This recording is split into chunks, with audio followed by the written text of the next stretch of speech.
Hello folks and welcome to this lore guide. I have been uploading a couple of flexible guides on how to play the Siege of Orgrimmar, and I'm about to upload the normal guides. And I kind of want to explain the lore behind the story so you understand why we fight these bosses. So for the people that have not played World of Warcraft before, or even the Siege of Orgrimmar raid, I will cover the whole of the lore, well, a lot of the lore anyway, just to make the boss battles more understandable. First, we gotta remember that the lore of World of Warcraft is vast and I can only cover small parts of the whole story. Well, okay, first we should talk about the basics. When you play World of Warcraft, you can play as two different factions. You can either play as the Alliance or the Horde.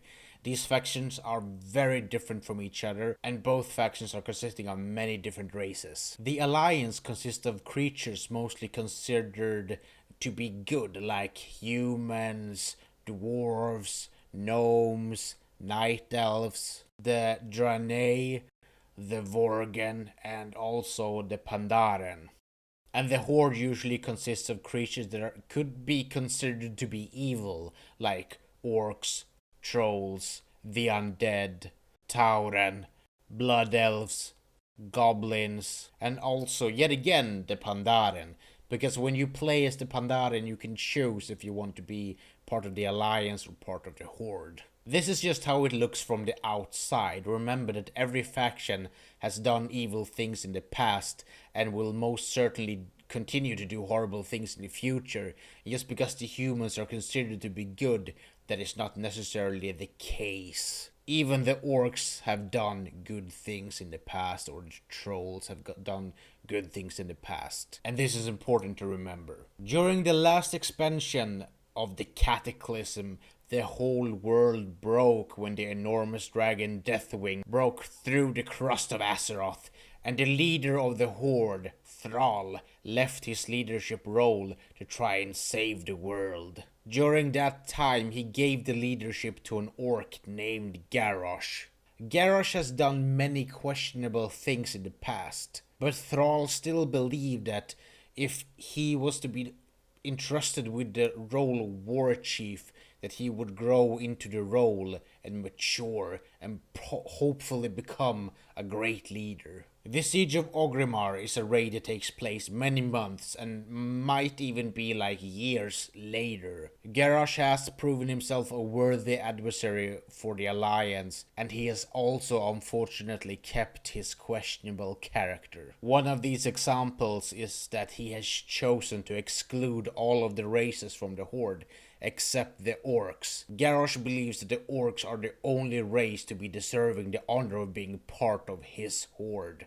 At one time, he even tried to have the troll leader Vol'jin killed by an assassin. This is covered in the book Vol'jin Shadows of the Horde, and if you want to know more about that whole process, you should read that book. I recommend it, it's really good. But Garrosh fails, and in the book we read about how Vol'jin gets his health back. During our own travels in Pandaria, we learn of creatures that can spawn from within, creatures that are called the Shah, and there are many of them. For example, the Shah of Anger, the Shah of Doubt, and the Shah of Fear, but there are many more. At the time of the Siege of Orgrimmar, Garrosh has learned that these powerful beings, these powerful Shahs, hail from a time before anything else. A time when the old gods reigned and feasted on the chaos that were all over the galaxy. The Shah are not old gods themselves, but rather small leftovers from a dead old god. To truly understand what the Shah is, I suggest that you should watch The Burdens of Shao. It's a short, very cool looking animated series that Blizzard made explaining the last emperor of Pandaria and his struggles with the Shah. I will leave the link to the first episode in the description. At the beginning of the galaxy, there were a race that was called the Titans, and these Titans were trying to get rid of the old gods and their chaos. And on the land that would one day be called Pandaria, they slayed such a creature, the old god Y'Shaarj. But the Titans learn that they cannot slay an old god without spilling leftover evil everywhere, so they seal the heart of Y'Shaarj deep underground. This heart contains unbelievable power, and this is what Garrosh wants. He digs through Pandaria and he finds it deep within the Veil of Eternal Blossoms.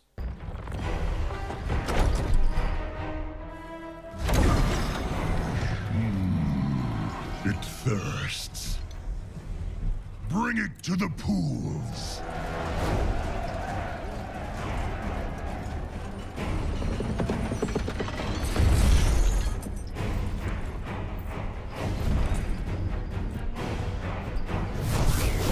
Enough! You have run rampant for far too long, Hellscream. But that stops now.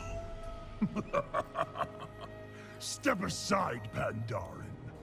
You confront a force beyond reckoning. Your father dabbled in powers beyond reckoning. Where is he now?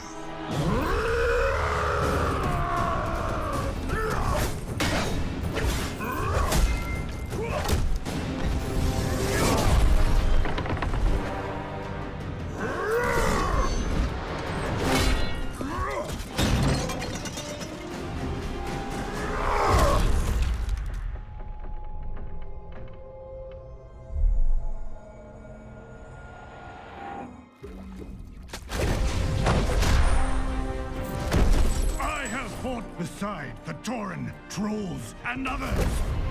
You are nothing like them! They are no longer part of my Horde!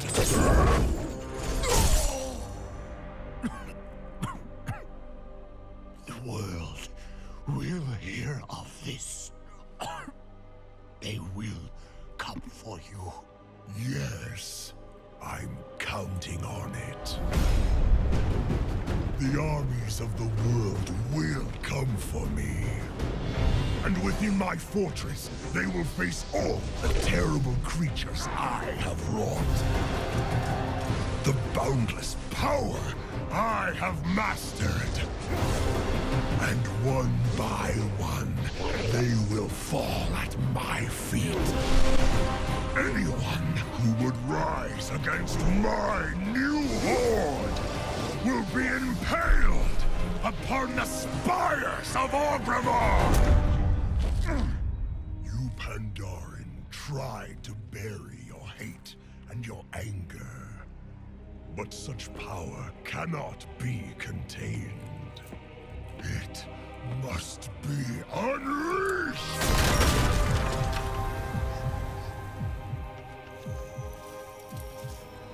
Time will come when you will answer for your crimes.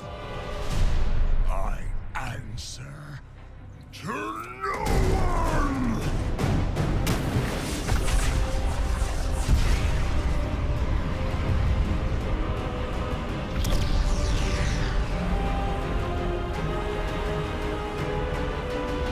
All who challenge me will burn in the fires of my hatred. The panda seen in this video is Taranzu. He is the leader of the Shadowpan monks. He tries to stop Garrosh from unleashing the evil of the heart, but to no avail. Garrosh dumps the heart of Y'Shaarj into the heart of Pandaria. Explosions follow, and the darkness is spread across the land. What Garrosh did was such an unspeakable horror that the Shah pride has manifested deep within the depths of Pandaria. And as a player, our story begins following the lore walker Shah. He's kind of our own lore guide in the lore of Pandaria. The raid starts in the pools of power, which lies underneath where Garrosh dumped the heart. We adventure together again. Except this time, I am afraid the circumstances are much more dire.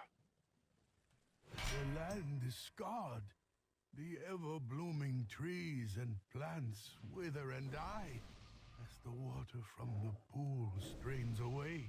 Once, The Titans used these life-giving waters to create and shape all life in Pandaria. It is these waters that kept the Vale in bloom. Their runoff into the Valley of the Four Winds created the most fertile farmland in the world. And now, the malignance of the old god has manifested itself within the waters. Oh, foul thing.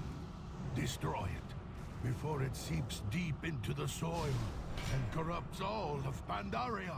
The first boss that we meet is the boss Immersius. He's a big water spirit who has been corrupted by the darkness, and our job is to cleanse it from the corruption. We need to stop the corruption from spreading all across Pandaria, since for some reason all the water in Pandaria connects into this room, in this spot.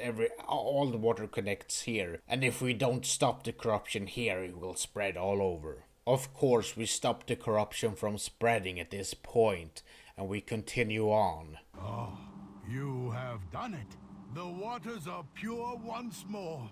Can you feel their life-giving energies flow through you? It will take much time for the Vale to heal, but you have given us hope. We venture outside to a place that was once called the Golden Pagoda. Here we meet the fallen members of the Golden Lotus, once proud warriors with the means of defending Pandaria, now stuck in between life and death and corrupted by the unspeakable evil, and of course powering it with their despair. Can it be? Oh no. No, no, no! The Golden Lotus? But they pledged their lives to defend this place. You? Rook knows you. Oh yes, Rook Stonetoe. You remember me. What has happened to you? Rook doesn't know. Head is cloudy. We know only despair now. A fitting punishment for our failure. I see. This Shah energy has trapped their spirits here to endlessly relive their failure. It feeds on their despair. Please, help. This is a fate far worse than death. Please, heroes, set their souls free. Simply put, we need to defeat them and lay them to rest before we continue on. Thank you, little. May your souls become one with the land you gave your life to protect. After we have beaten the fallen protectors, we travel deeper into the mines in which Garrosh dug to get to the heart of Yasharash. But here we are stopped by the Titan Watcher Nurushen. Nurushen is a construct left by the Titans to guard the heart of Yasharash. Halt! Oh my, what is this? Hello, I am Lord Walker Cho. No further corruption will enter the Heart Chamber. Further corruption? Oh no, we are here to stop the corruption and save Pandaria. You wish to purge the corruption? Yes, please let us pass. Should you pass this door at this time, you would fail. You, all of you, are corrupted with the insidious plague known as pride. You stand tall and proud atop your accomplishments, and this will be your downfall. Should you wish to defeat the corruption, you will first need to purify the corruption within yourselves. Speak to me again when you are prepared to face your inner demons. Prove yourselves worthy, and I will let you pass.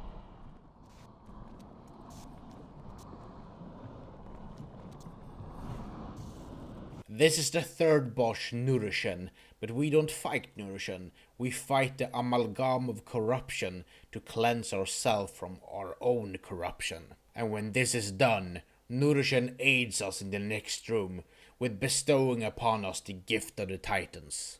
When you are fully prepared, you may enter the chamber.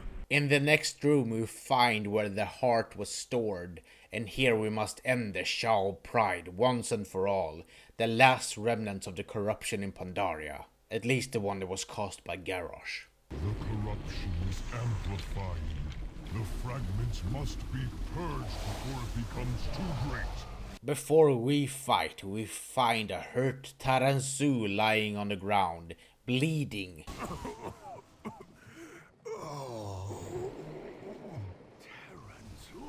Lord Walker Cho helps Taranzu out the door, but before, Taranzu lays the blame on all factions that came to Pandaria. The outsiders, they did this. We should never have let them in. And by that he meant to Pandaria. Pandaria has during a long time been hidden in a powerful mist in which nothing could find them unless they wanted to be found. Don't speak, friend. I will take you to the healers. Come, steel your hearts and prepare your souls. Come, face me. Give in to your pride. Show me your greatness. So foolish. We fight the Shah pride and we end it.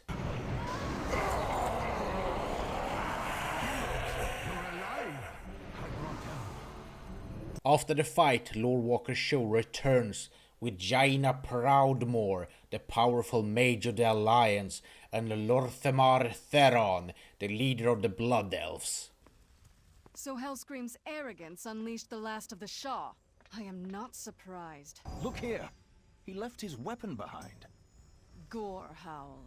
This means he's completely unhinged. News to no one, Regent Lord. King Rin's fleet is converging on Orgrimmar as we speak. Likewise. I'm warning you, Lorthamar.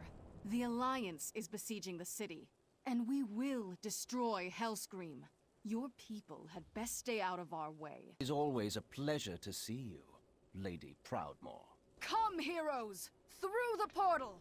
The siege of Orgrimmar begins! Each having their own set of dialogues, which leads us to understand that the human king Varian Vryn and his alliance fleet is about to attack the Horde city of Orgrimmar. The city that once stood as the proud hub of the original Horde faction, now overtaken by Garrosh and his new Orc Horde. Lorthamar Theron reveals that both Blood Elf and Undead ships have been sent to deal with this problem and to aid the troll Vol'jin in his rebellion. Both factions get portals to their respective fleet, and there are two different conversations played out depending on if you play as Alliance or Horde. High King, I've brought reinforcements. You heroes are a sight for sore eyes. Vol'jin's rebellion wasn't able to secure the bay. We're taking a pounding. I can open a portal to the docks, large enough to get a strike team through. Do it. Once the area is clear, we'll make landfall. Champions, I'm counting on you. Garrosh really has gone all out this time, hasn't he? I expected more spikes, honestly. Bladefist Bay is fortified. By the Sunwhirl, we're getting slaughtered. Heroes, port over to the docks and take out their shore defenses. Put a stop to this bloodshed. I can raise your dead, Regent Lord. Your rangers can fight again. Sylvanas, you will leave our corpses alone, or I will deal with you here and now. I'm sorry to see your lack of commitment. What of the human corpses? Well, I suppose that's between you and the Alliance, isn't it?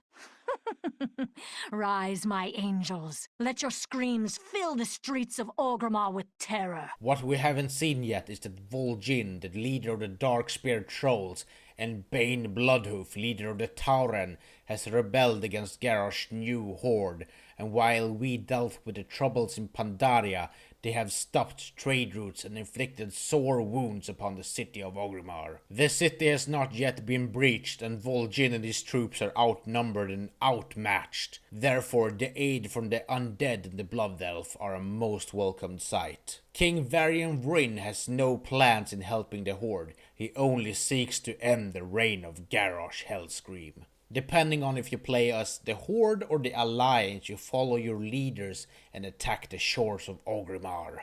First, we fight the Dragonmaw clan and their leader, Warlord Saela. Or technically, we don't fight her, we fight with her dragon, Galakras. If you play as the Alliance, you help Varian Vryn and Jaina Proudmoore to take the beach. If you play as the Horde, you get the help of Lorthamar Theron and Sylvanas.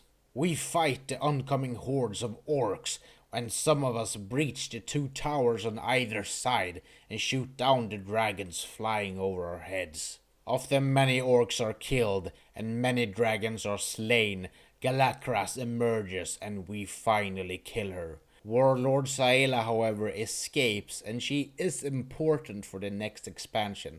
I'm not gonna talk about her more right now, maybe in another video. The docks are now secured, and we move inland and find Vol'jin and his troops on their last attack against a huge iron scorpion, a goblin-made machine called the Iron Juggernaut. They fail to kill it, and from atop the wall of Orgrimmar, General Hellscream screams, "Don't be foolish, Vol'jin.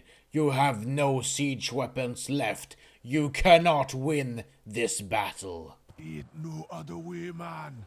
We gotta stop Garrosh here and now, else we'll be running the rest of our lives.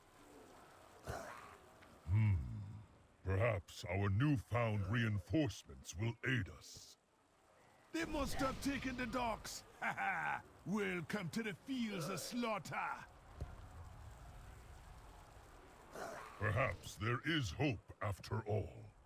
Of course, without siege weapons, only armed with blades and magic, we attack the Iron Juggernaut and we defeat it. I guess we can say take that to goblin engineering. When we are done with the fight, out of nowhere comes Tyrande Whisperwind and her proud night elves astride their saber tooths. With siege weapons of their own, which we could have used in the battle, they break down the gates of Orgrimmar and proceed to attack the first orcs that try to defend the fallen gates, leaving us an opening to attack the city. The Night Elves are a part of the Alliance, and Tyrande Whisperwind states to a surprised Vol'jin that they are not here to help the trolls, they are simply looking out for the land of Kalmidor.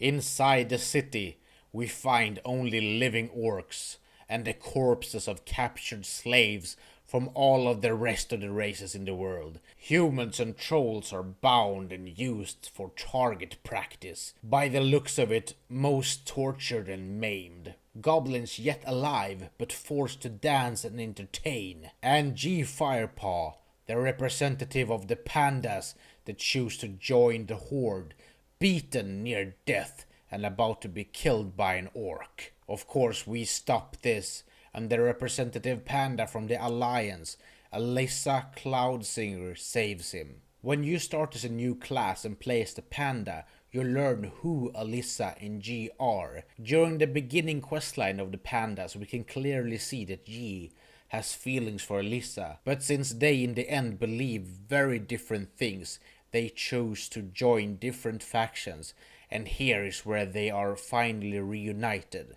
And Alyssa reveals her true feelings for G and saves him from death. G, I am so sorry.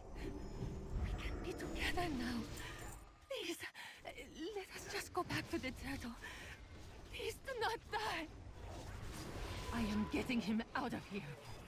I think it's kind of a nice story to implement these two characters, and that we actually get to see more of them. After G has been saved, and after clearing the main plaza of orcs, we fight with the leader shamans, or rather the dark shamans, whom have twisted the elements by hurting them, trying to make themselves even more powerful than ordinary shamans. Ordinary shamans usually asks for the aid of the elements, while dark shamans force the elements to aid them. Of course, we kill the shamans and we proceed underground. Here we find warlocks killed and displayed as a warning for anyone who would use fell magic. This I can talk about more in another video, since it covers the next expansion and the warlock lore, which is really interesting. But for now I can say that Garrosh hates warlocks and fell magic and everything that has to do with the demon powers. And there is actually a real reason behind it. So how horrible it even is, it's understandable to see that this is happening.